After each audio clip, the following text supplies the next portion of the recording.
Hello everyone, so here we go again, as we always say and promise to all of our followers and audience that on every Saturday we make an effort, and it is actually our pleasure to invite one of the business entrepreneur women or women who starts the small businesses or the startups, to introduce them to all of you and to raise more awareness about their businesses, their products, their services.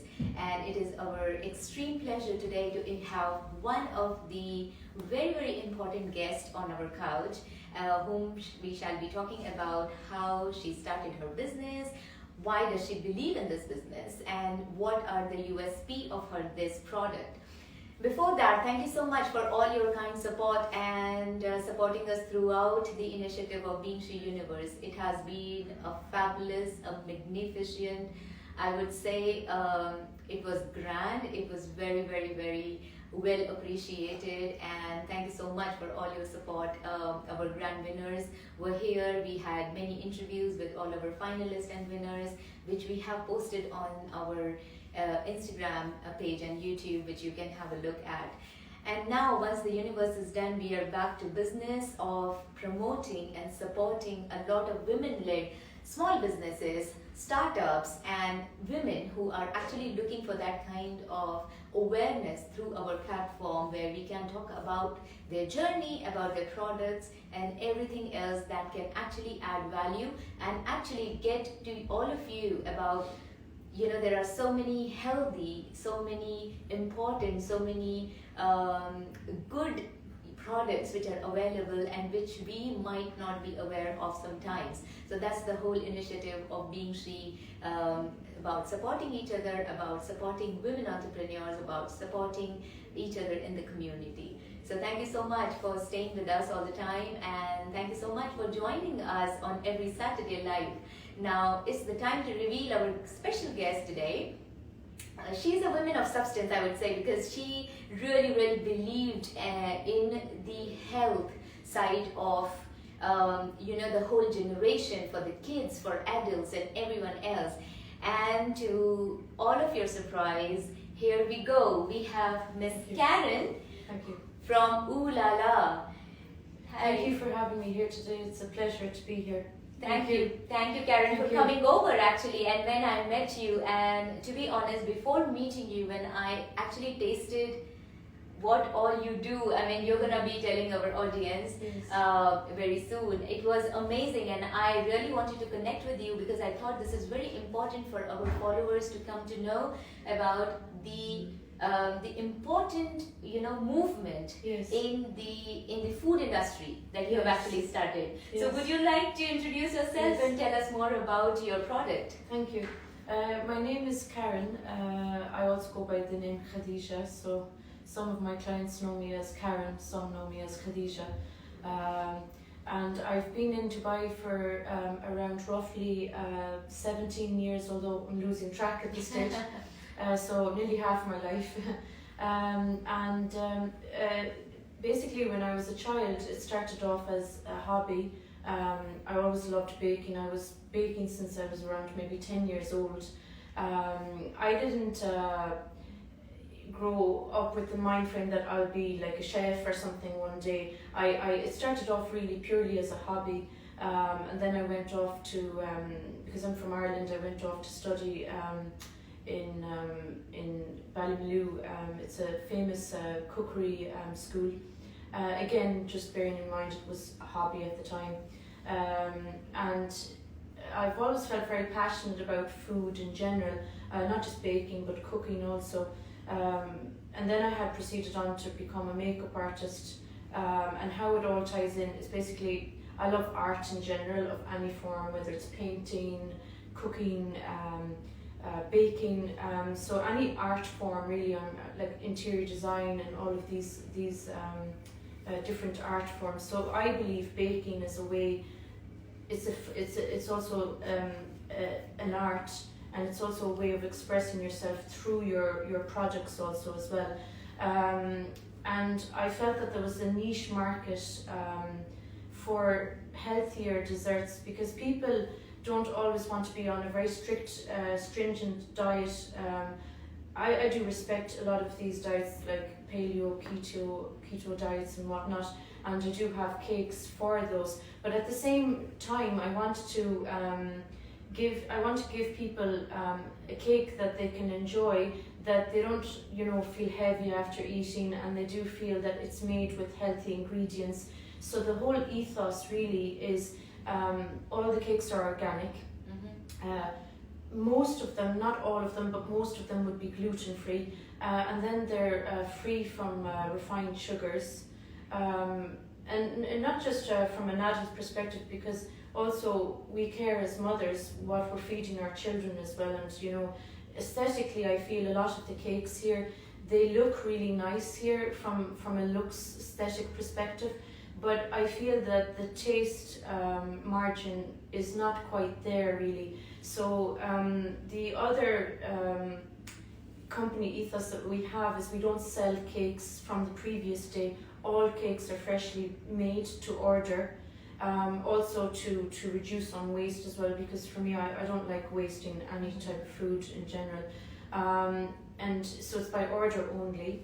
And then also cakes are never sold from the day previous, with the exception of course of wedding cakes and stuff like that. That's obviously different, but all cakes are all made, which again I feel is quite different here, because you'll go to like many cafes, and with all due respect, you'll see the cake maybe sitting there, the same cake maybe for 5-6 days. Oh my god. I mean, I've seen that myself. Now I'm not saying all places do that obviously, but the whole point is that I want it literally fresh from the kitchen to the table. And delivered shortly after just being made. So that's the whole ethos of it being organic, fresh, healthy. Basically, this is the whole ethos of the company. So that brings me to a point that when you said about kids, especially, I mean, they want to see, they get attracted to something which is looking fancy, but food is something. Presentation is one part, but the health behind it, the freshness behind it, and how it's contributing to one's health is very, very important. So you try to create that fine balance between both, which is amazing. So what was the whole experience of you starting this business? I started off actually in Ireland. My business there was called Cinnamon Cottage. And then when I moved to Dubai, I felt like, because most of my customers are actually predominantly local. Now, of course, I do have customers that are expats here as well, but majority of my customers are actually female local clients. Of course, I would love to expand on my, in terms of more nationalities ordering as well, of course. But I felt like Irish Cottage, they weren't really quite getting the name. In a sense, it was a bit of a, so I changed the name to Ooh La La Dubai, because I felt it was more catchy, and a lot of my desserts are also French. However, I do have Scandinavian desserts. I do have a lot of products that wouldn't have been here. Like for example, my meringue based products, I was the first person that brought them here commercially. I don't mean in terms of people just baking them, for their own families. I just mean from a commercial sense. I was the first person to actually sell meringue-based desserts and cakes since around 16 years ago here. But it's been a great journey, and I love Dubai. Dubai is my home for me, and I think that there's, I take great passion in what I do, really, That's amazing. And I was about to actually come to that question, that when I heard the name is Ooh La La. So what is the feedback on your name from people when they don't know about you? What do they take it as? Yes, because in French it's oh la la, so but in English we just say ooh la la. So it's kind of a catchy name. The reason I came up with that name originally was my French friend who used to come to my home years ago. Every time I'd bake her a cake, she'd say oh la la. And so it's a thing that French people love to say when they approve of something. So I just thought it was really catchy, and of course of course I went to Dubai Economic Department to see that the name is available and whatnot. So then I was delighted that it only came up in some place in Germany. And I thought, okay, that name is reserved, and you know, and I always loved that name, you know. And again, because a lot of my sweets, they're not all French. I cannot say all my cakes are French, but I do have, as I said, a lot of even Scandinavian sweets, which I actually do have a lot of Scandinavian customers also for those, because what I'm trying to do is bring projects, provide cakes that people have never really heard of so much here, or maybe they know of them from being on holidays in that particular country, but they can't find them so easily here. So I like to always think outside the box, and I don't like to imitate other companies. Like, you know, for example, there was a trend of milk cakes going on in many cafes, and then everyone's just like copying each other. And I always like to be original and to come up with projects that I think will be different for people. And especially your ethos should Exactly. match the product and the product yes. line that goes forward. Also, coming back to this very interesting thing that you talked about the Dubai economy. So definitely, Yes. Women entrepreneurs here, or the startups, or the women who are interested in starting their own businesses, there are many licenses, there are many formalities, there are many things that you have to keep in mind, Yes. especially in the food industry. Yes. So I'm sure you must have done some research on that, Yes, and it exactly, must have yes. been a process for you. Yes, it is a long process. I had a partnership in a cafe before, but to be honest with you, now with the current situation of the pandemic, what I would advise a lot of women nowadays is, if they are thinking of, let's say, setting up something within the food industry, you really do have to do your homework in terms of the location is key. Right. If the location is wrong, it's going to end up that you end up spending so much money on your marketing then just to try to redirect the traffic, or the flow of people. I actually would advise people to start small, and then gradually, because I myself, I have a small business, and for me, everyone has a different goal obviously, but for me, my goal would be that as a single mother, I want to eventually pass down my business to my son who's local, then make it like a family business, and to open up a cafe again in the future. But getting back to advice regarding setting up business here, because there's a lot of different projects in different areas, you really have to study that location closely, because that location could be really popular for a few months, and then it kind of dwindles off a little bit, and then a new upcoming area comes along, and then all of a sudden that area is quiet, because there's so many projects here, and mashallah, Dubai is really growing. So really the location is very important. The other thing I would advise is that if people could start with an online business first, if at all possible, understand it more, have a commercial kitchen to understand it more, get a flavour of what's going to be your potential customers. You do up like a whole business plan, and I would even advise actually paying to do a business plan. If you're not experienced, paying some it's proper always better to take professional an expert advice or a professional advice rather than creating your own without business plan, without experience. Exactly. Yes. So coming to this question of marketing, which is very, very important, which I think that, because I've been in this industry for quite some time, and I've been meeting so many women with the small businesses, with the big businesses, and what I feel that marketing makes a lot of difference. It does. And especially to the Dubai market, which is so versatile, and every time there is something new happening and the new concept is being launched. So what is your idea behind marketing your brand, which is unique? Now I currently don't spend, I don't have like huge, I don't budget a huge amount in terms of marketing. Yes, I should do more marketing, I would admittedly admit to you. But I actually feel, from my perspective, one of the best ways of marketing that I have found so far has actually been word of mouth.